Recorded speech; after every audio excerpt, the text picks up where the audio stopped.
And we're back. I'm Kimberly Dymond, and you're watching The Human Factor on Now Media Television. Let's dive back into today's conversation.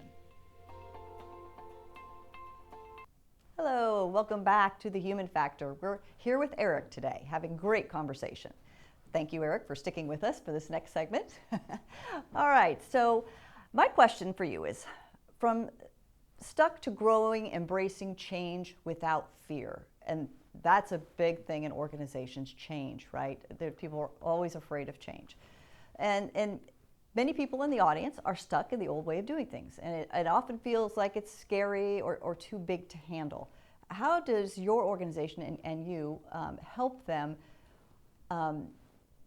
break out of that way of, we've always done it that way? That's always the word that you always hear. And I have that conversation a lot with candidates when they're coming into a new position or stepping into a leader role in a new organization where they know they're going to hear from the existing group. We've always done it that way. Okay, so how do people handle that response? Yeah, that's a great question, Kimberly. I love it. The how do we do it, or why do we do it, or we've always done it, right? Well, it really stems from a behavior and a habit that's been developed over time. The organization creates systems, SOPs, which are also, from a human behavior standpoint, considered to be habits, right? And so we show up to work. Our frontal cortex is this super highway of information that we're consuming in, and we're responding and reacting based on what it is we know and what's comfortable to us, right? And so as we have programmed our frontal cortex over time, we get these deep grooves, just like as deep as the Grand Canyon. Think about it.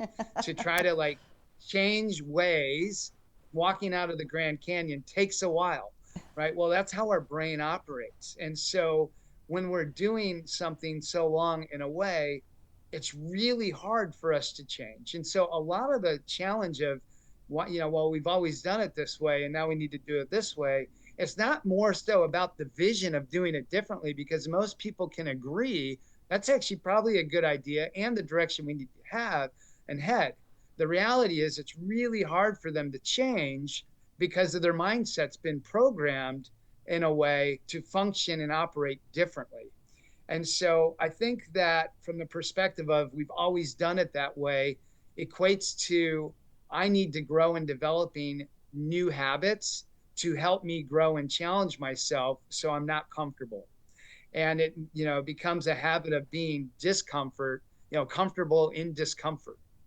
And that gives us the ability to grow and change and be more open to it and willing to put in the hard effort, because it is hard to change. But people think it's hard to change because it's different. The challenge is it's hard to change because we're asking our brain to process information differently, to execute things from a different capacity than they've had to before, which makes things slow down in the beginning, which kills efficiency for what it is that they're doing, which makes things really hard.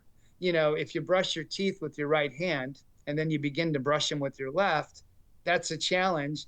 And if you had to first pick up the toothbrush with your left hand, but you've always picked it up with the right, how many times would you have to remind yourself and say, oops, I just picked it up again with the wrong hand, even though I want to change my behavior?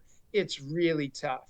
But that's where we have to grow a habit of change. And we have to be open and honest with ourselves, saying, look, if we continue this way, we're not being innovative as an organization or as an individual. In order for us to be innovative, we've got to be in a place to where discomfort is our new comfort, and our growth and opportunity ahead of us is what is going to help us get to the next level, not only as an organization, but as an individual, as a leader, as a contributor, and we want to keep taking strides forward, and we want to continue to grow.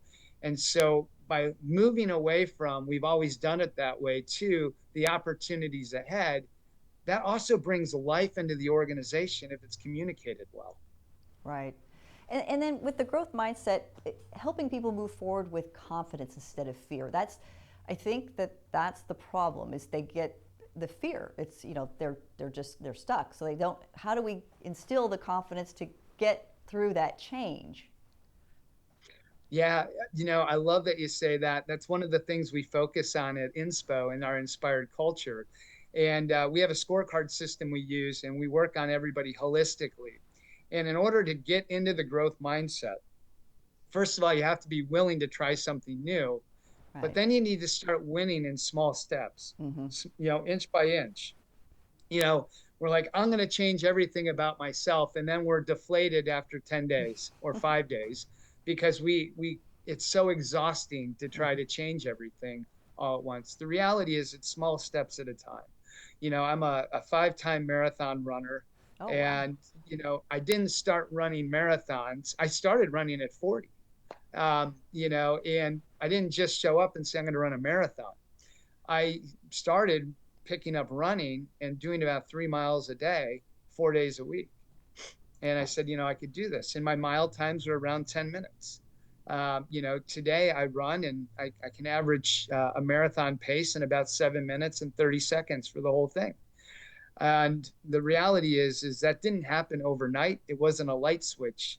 It was endurance and time investing into growth.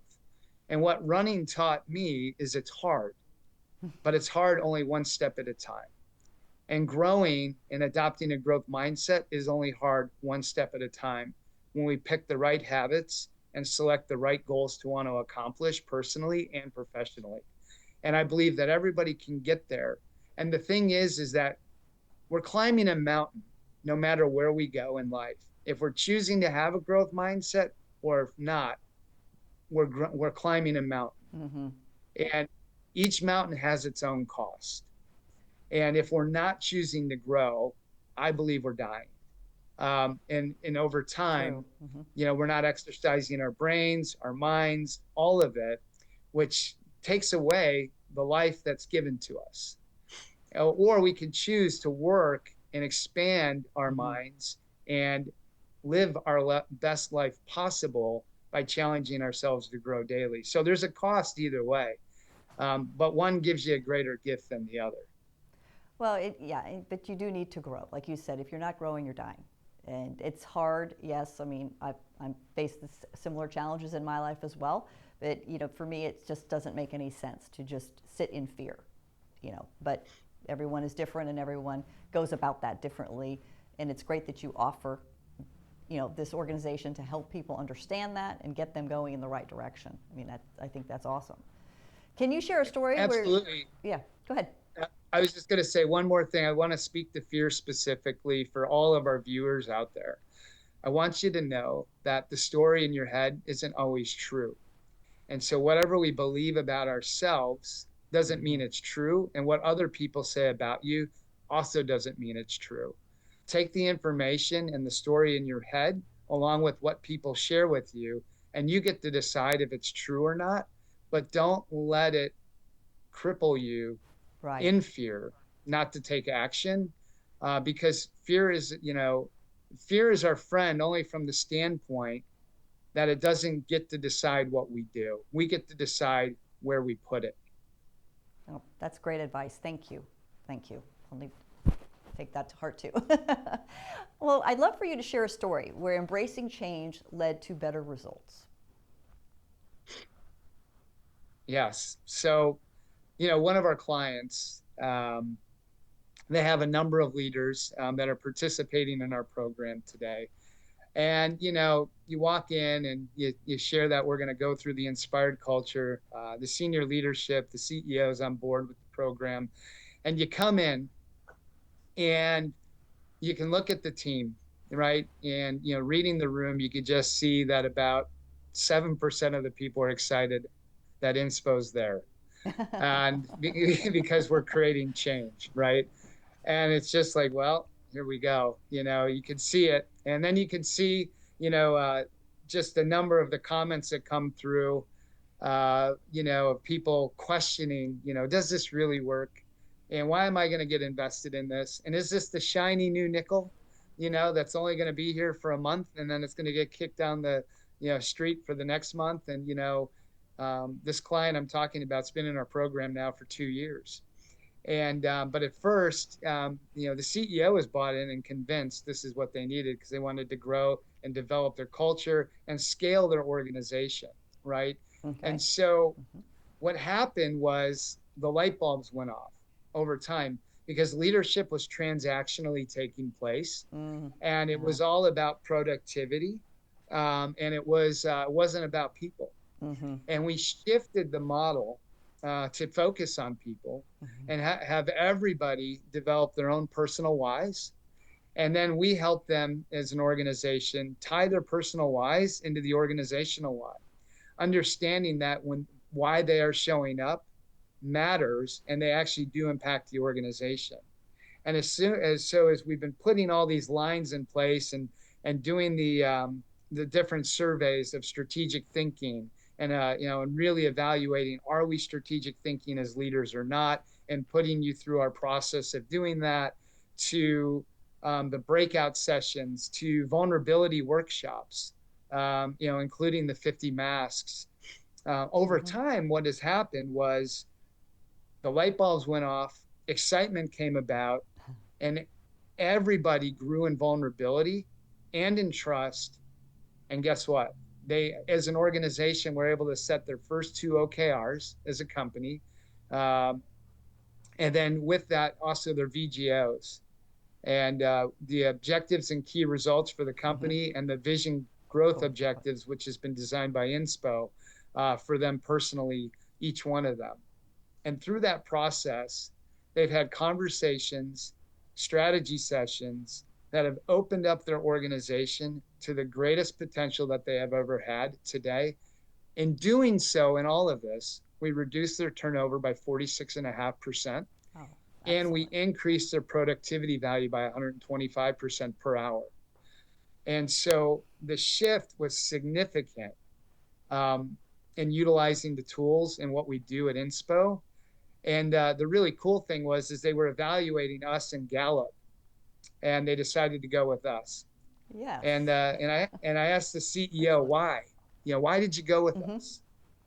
Because they said you offer something much different.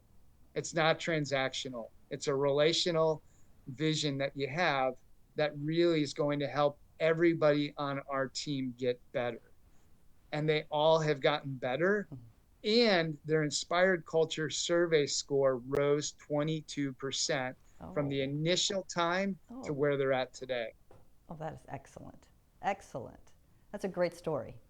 Wonderful. Thank Well, Eric, you. thanks so much for joining us today. I want to be sure and give you a moment to share with the audience where they can find you, how they can reach you, and get more information on what you have to offer. It's a wonderful strategy, and I would love to learn more about it myself, so we'll do this again another time.